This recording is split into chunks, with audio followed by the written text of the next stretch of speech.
All right, good evening, everyone. I'm here to talk to you about breaking the x86 instruction set architecture. I think it should be a pretty fun conclusion to a really cool BlackHat. First off, my name is Christopher Domas. I'm a cybersecurity researcher at a place called the Battelle Memorial Institute. I really like working here. I get a chance to encounter a lot of really difficult problems. But what I think I like the most is that with the problems and people I work with on a day-to-day basis, I actually get a lot of really neat ideas on fringe areas of cybersecurity that I can sort of explore in my free time. So that's what I want to talk to you about today, is a little side project I've been working on and off for the last few months called Sand Sifter. So this whole thing comes down to an issue of trust, and I'm going to start out with a really obvious observation. We don't trust software, and that's a really good thing. Software is horrible. So we audit software to make sure that it's working the way we expect it to work. We reverse engineer software to make sure that there's no secret functionality in it. We want to make sure Minesweeper's not dialing out to some Russian website, right? We break software. We try to find vulnerabilities, and we exploit software for the sake of hardening it to make it more trustworthy. And then we still, after all this, we still don't trust software, so we just sandbox it to try to minimize the damage when something goes rogue. But what about the processor itself? You know, the thing responsible for running all this software, the thing responsible for enforcing all the security boundaries on the system.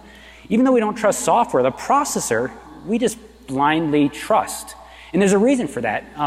We don't have reverse engineering and introspection and auditing tools for hardware the way that we have them for software.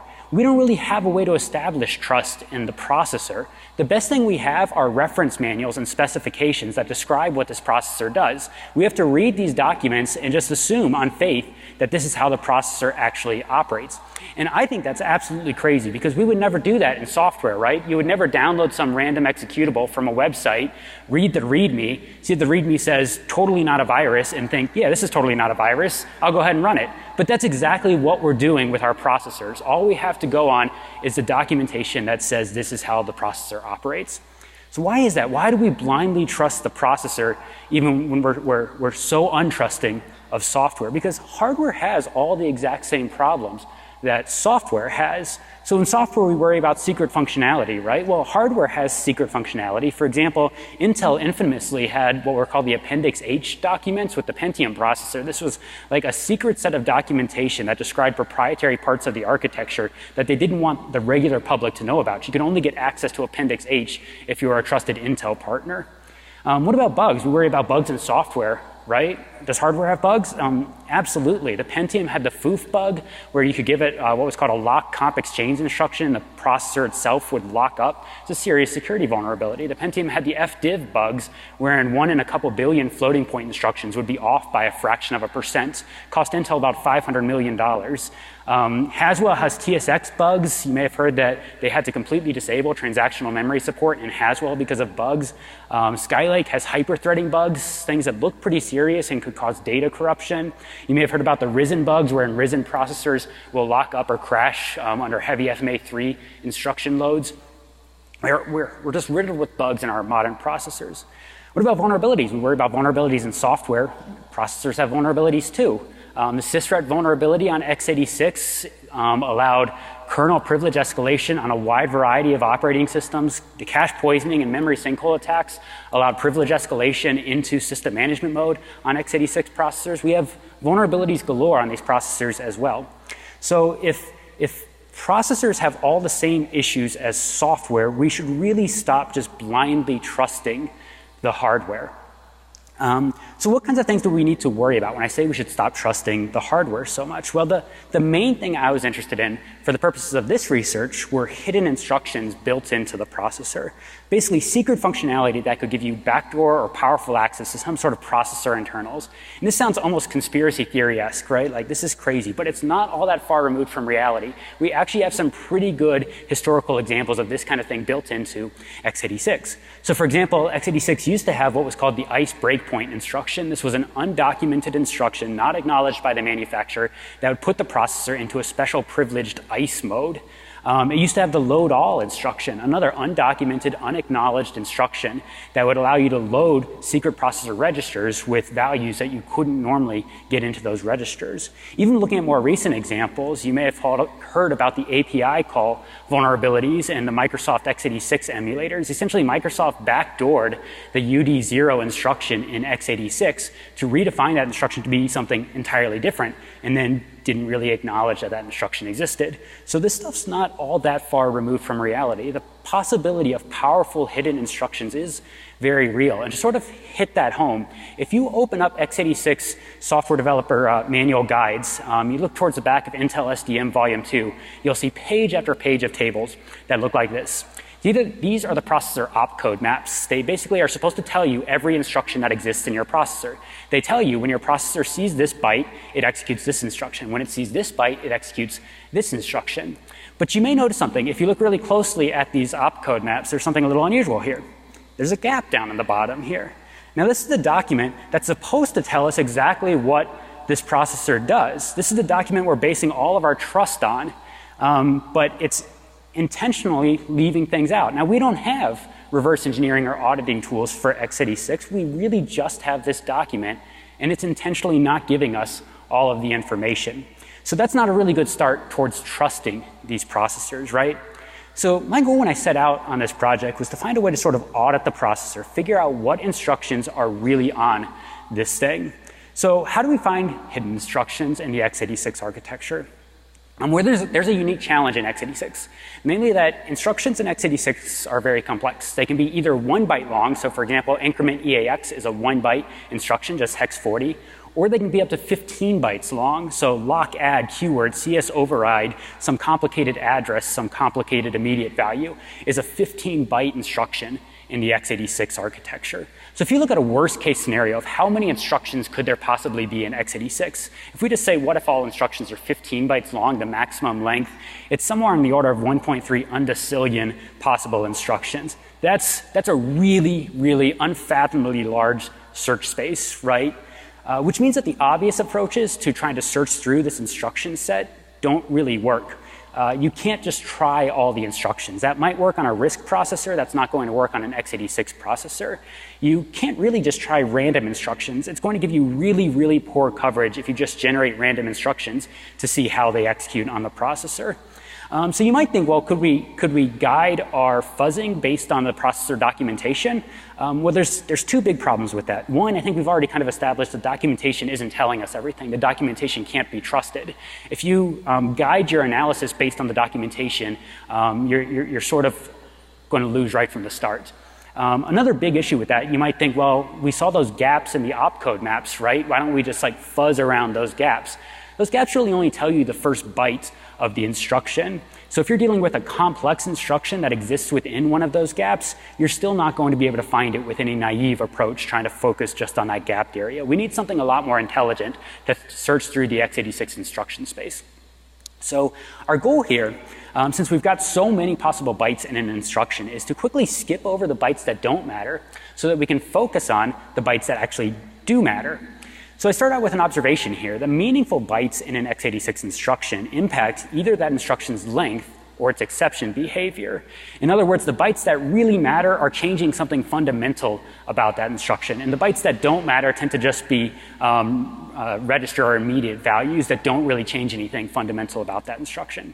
So I want to find a way to focus on those meaningful bytes. And I kind of came up with an approach that would use a depth-first search algorithm to quickly enumerate the x86 instruction set. And it works something like this. We're going to guess an arbitrary x86 instruction. I'm going to basically guess 15 bytes. Let's start out with just 15 bytes of zeros. Then we're going to execute this instruction on the processor. And through that execution, we're going to look at how long that instruction actually is.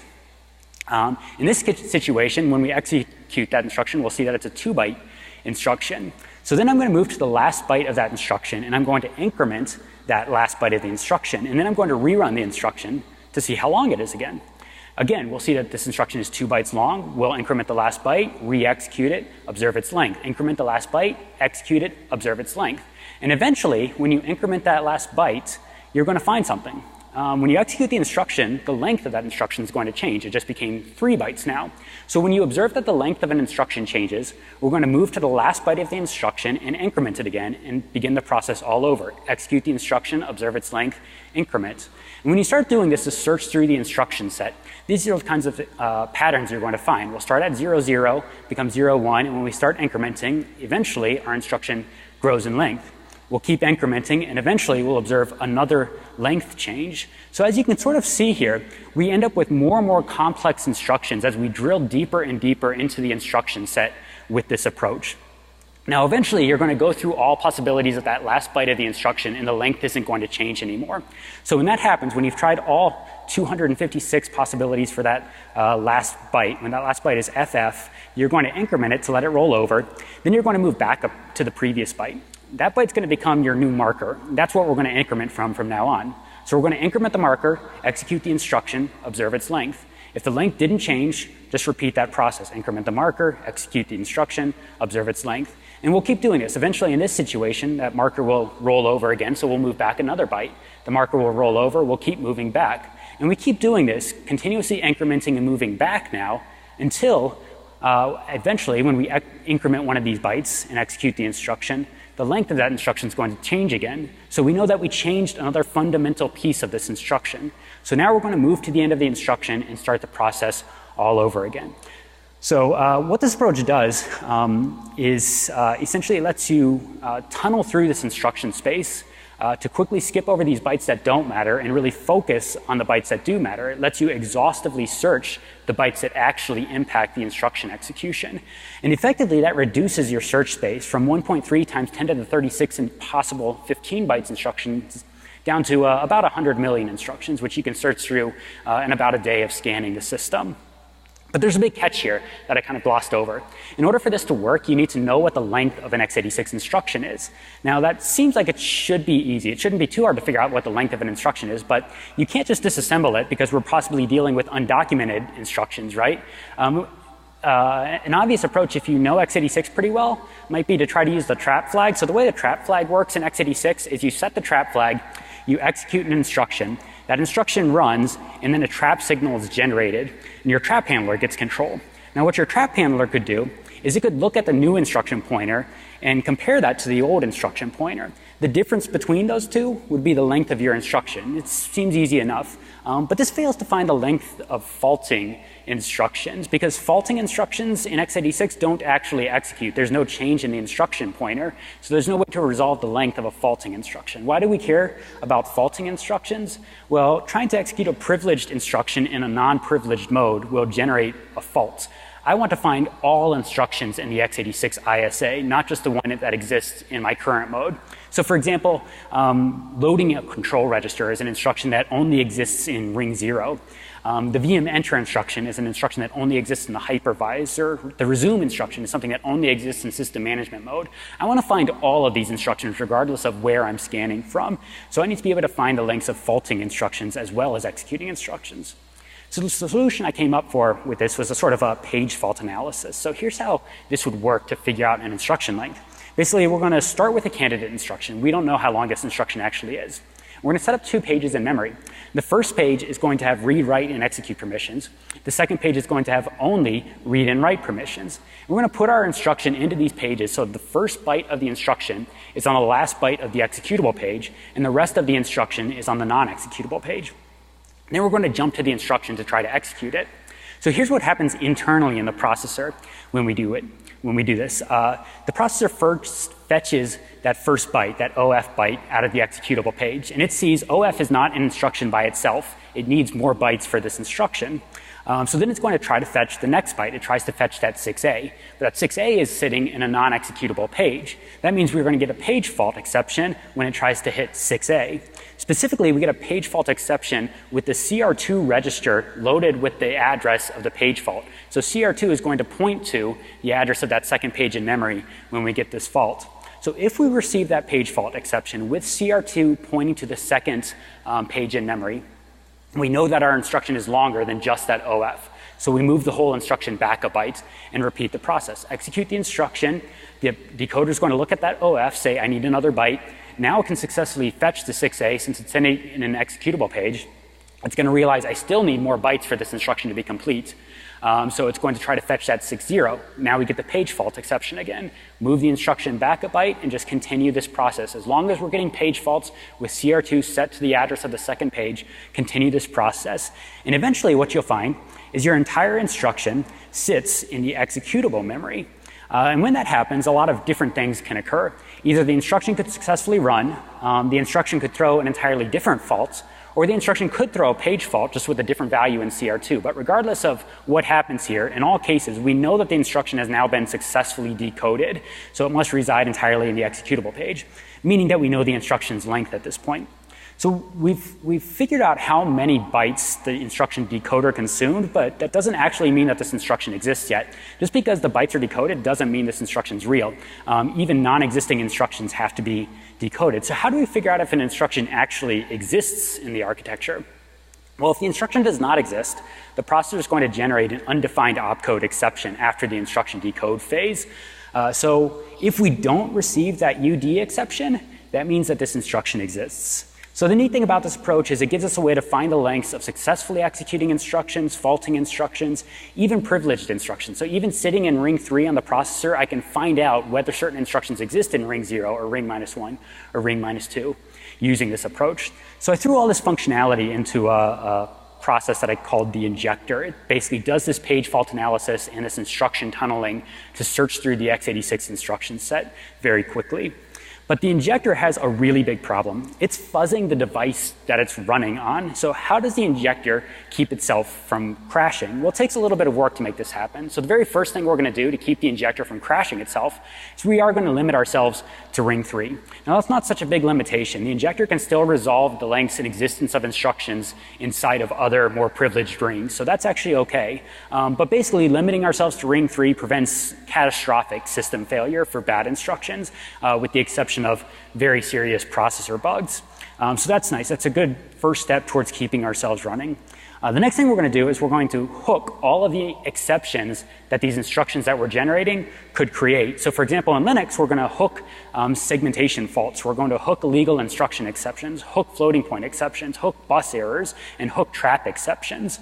And by hooking all of these things, whenever an instruction throws one of these exceptions, our process will get control, and it can correct the system state.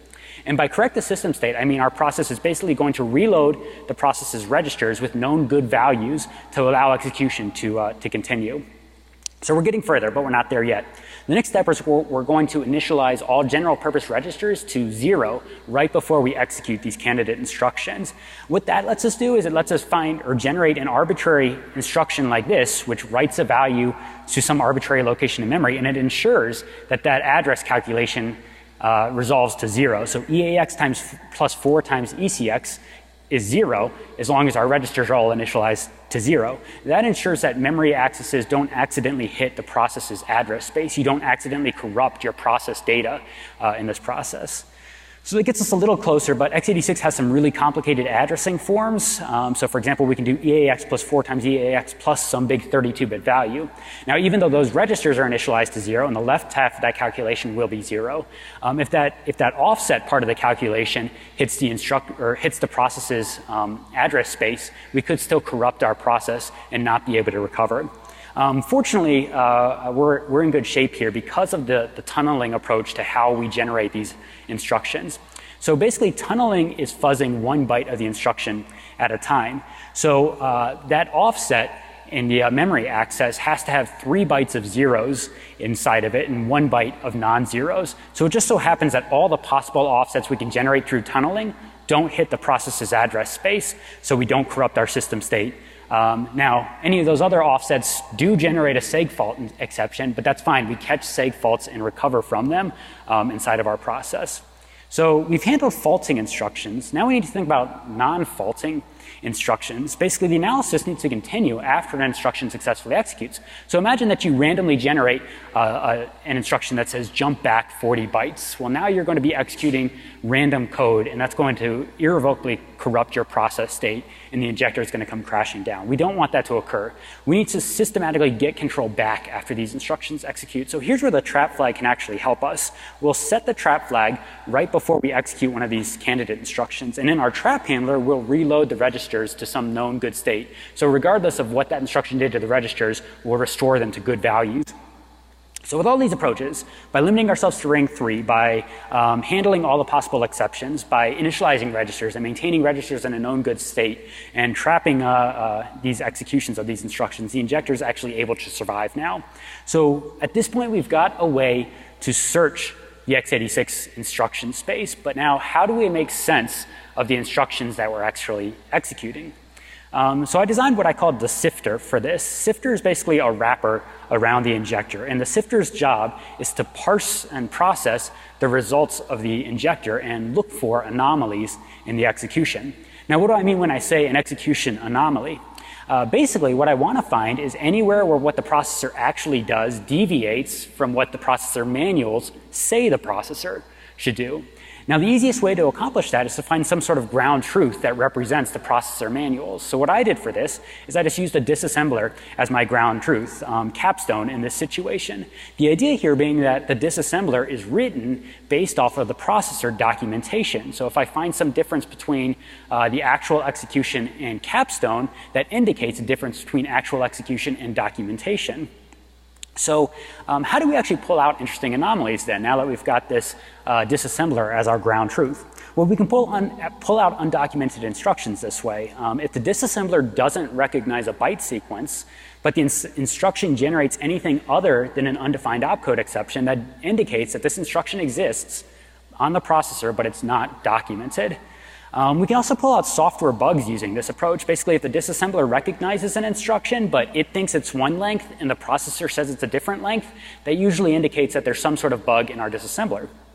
We can also find hardware bugs with this approach. Now, there's no really good heuristic for pulling out hardware bugs. Basically, everything just goes haywire when there's hardware bugs. And I'll show what that looks like a little bit later on. It requires a little bit of manual analysis to identify. So I'm going to try to demonstrate this sand sifter tool for you here.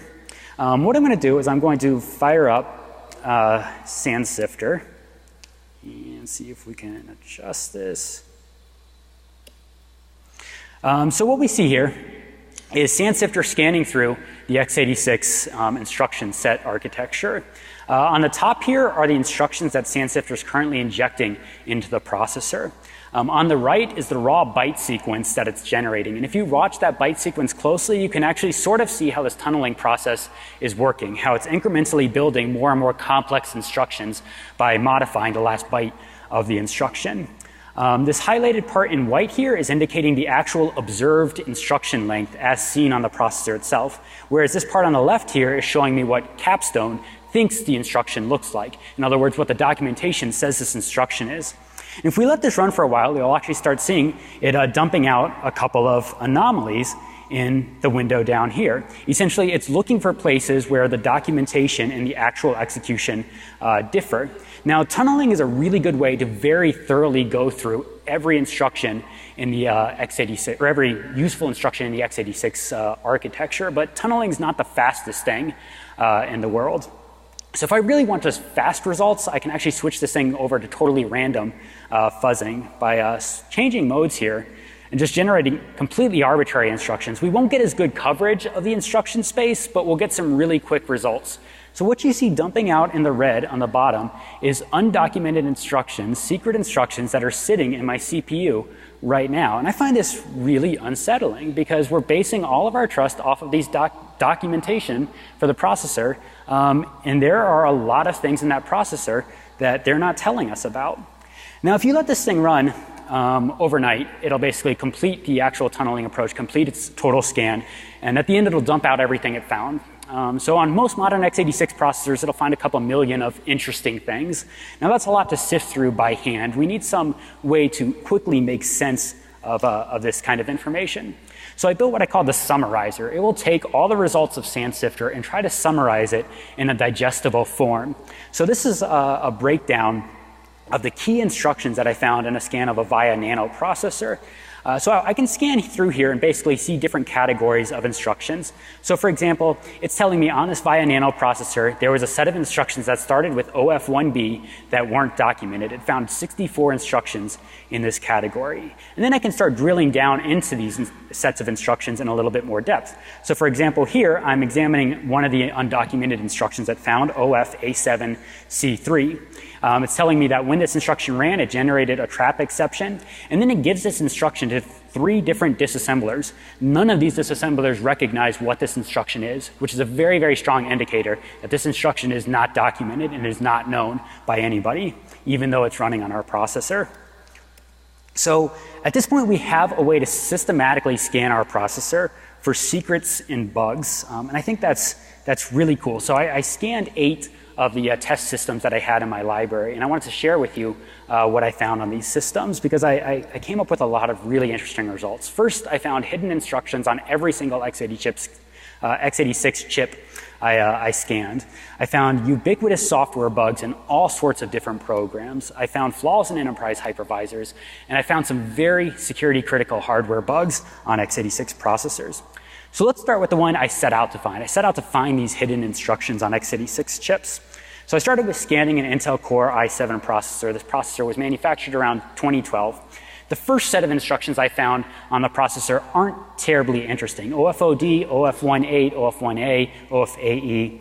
All of these instructions are undocumented for certain combinations of bits inside of that instruction. But those combinations of bits still execute on the processor.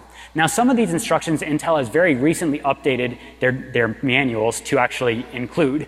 So for example, OF18 and OF1A became documented by Intel in their December 2016 edition of the reference manuals. But I ran this test on a processor manufactured in 2012. These instructions were sitting around in my processor undocumented, secret, for a very, very long time. Other instructions found on this processor, on the other hand, DBE0, DF, F1, C0, D0, D2, F6, F7, and entire classes of instructions still don't appear anywhere in the reference manuals. We have no idea what these instructions actually do. So I started scanning other systems. I scanned an AMD Geode system. These are the undocumented instructions I found on AMD. Now, when I started scanning systems or processors from different manufacturers, I noticed some interesting patterns. There were a lot of overlaps in the undocumented instructions across different manufacturers, which means even though that we don't know what these instructions do because they're not in the documentation, the manufacturers are coordinating on what these instructions actually do. So for example, on an AMD system, I found the same DBE0, DBE1, and DF instructions that I found on Intel systems. But the really interesting places that came up were the places that didn't overlap, where there was some unique instruction only on this version of the architecture. So in this AMD chip, I found a set of unique instructions at OF 4080, followed by some final bytes. Now, some versions of these instructions for that final byte were documented, but the vast majority of them that actually executed on the processor were not documented by AMD.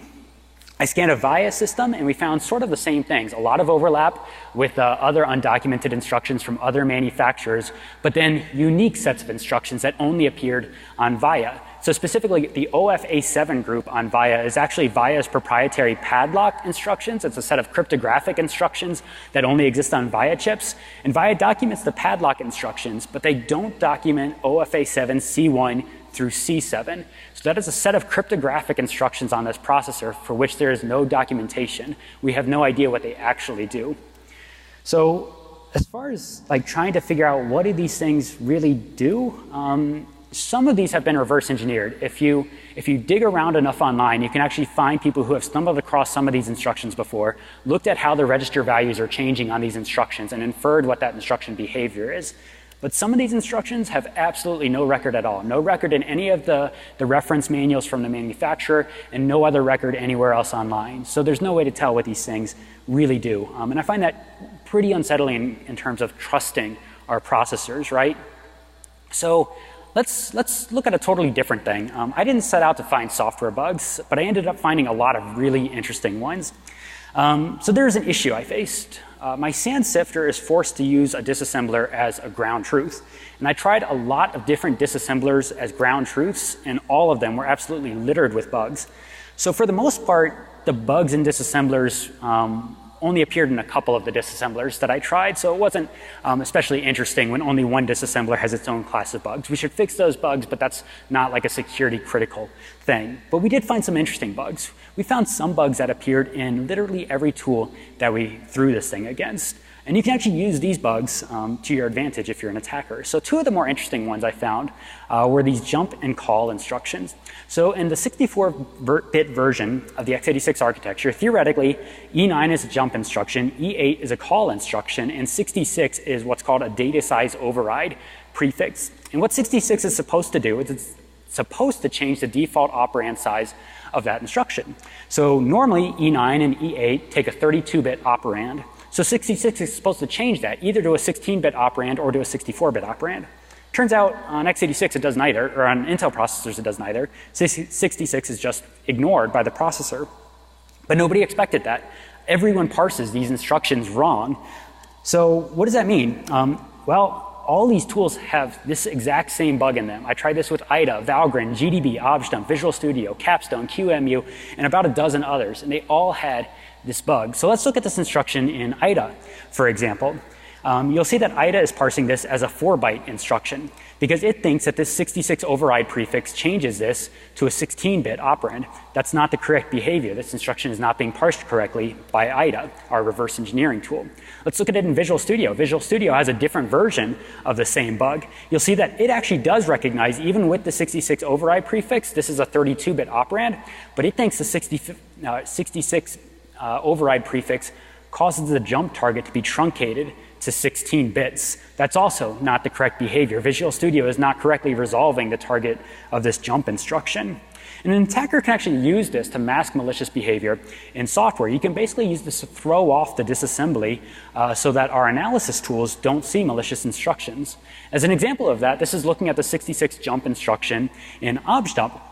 So what I have here is that 66 jump, and Objdump is misparsing that instruction. It thinks it's a 4-byte instruction when it's really a 6-byte instruction.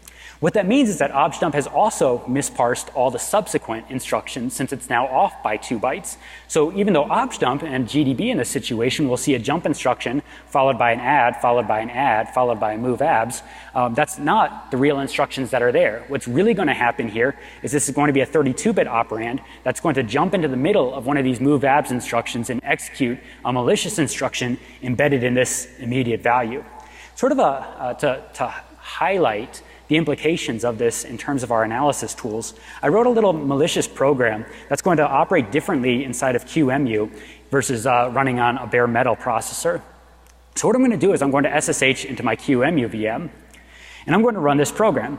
This program is very, very simple, but it starts out with one of these 66 jump instructions. QEMU misemulates that instruction, and it thinks that this program is totally benign because that's the execution that QEMU sees. But now when I exit out of my VM and I run this exact same thing on bare metal, that instruction executes differently. We now get malicious behavior from our program. And I think the neat thing about this is there was no QEMU detection logic inside of this program. It just started out with that one malformed jump instruction that caused everything else in the emulation to go haywire.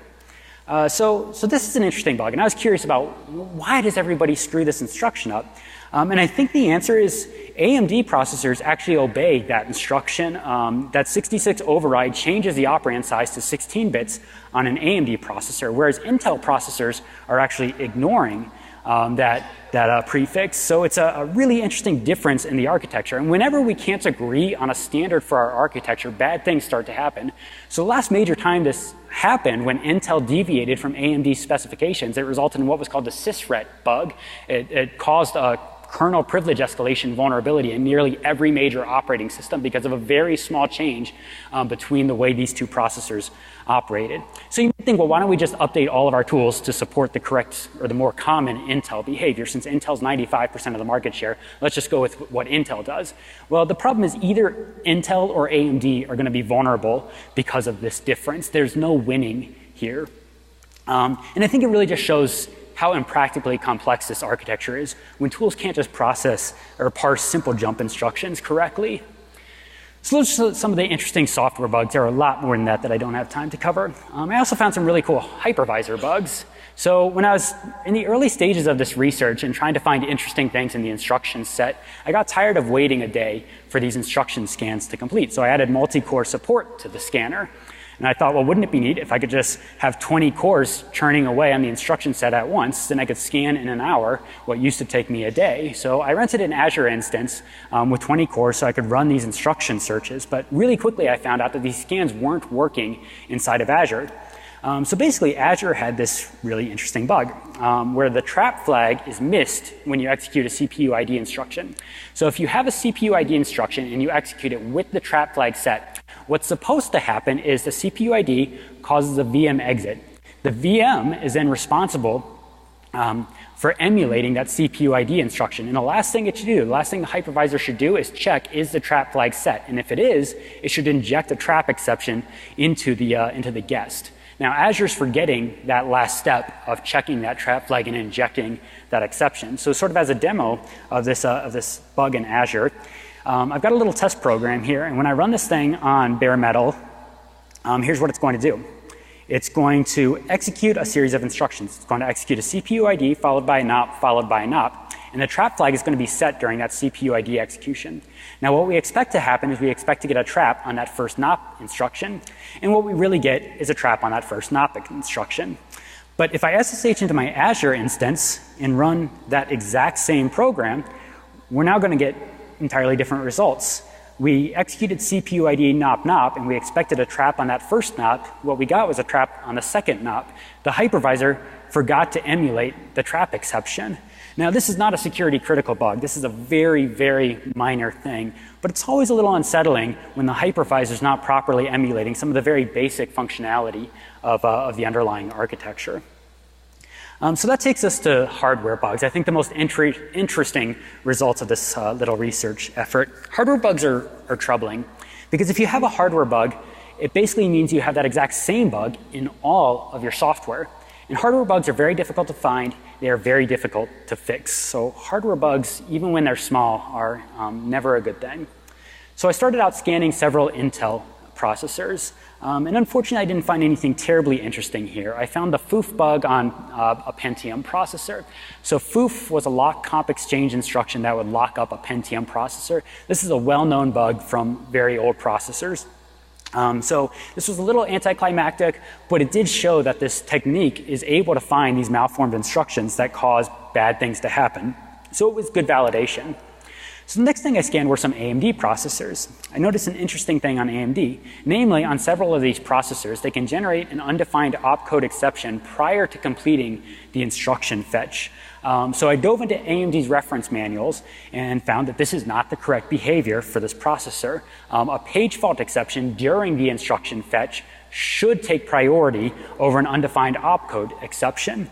So in our instruction search, where we have the last few bytes of an instruction sitting on a non-executable page, we should be getting a page fault exception, not an undefined opcode exception. So that's not the correct behavior. It's a minor thing, but that is a processor errata.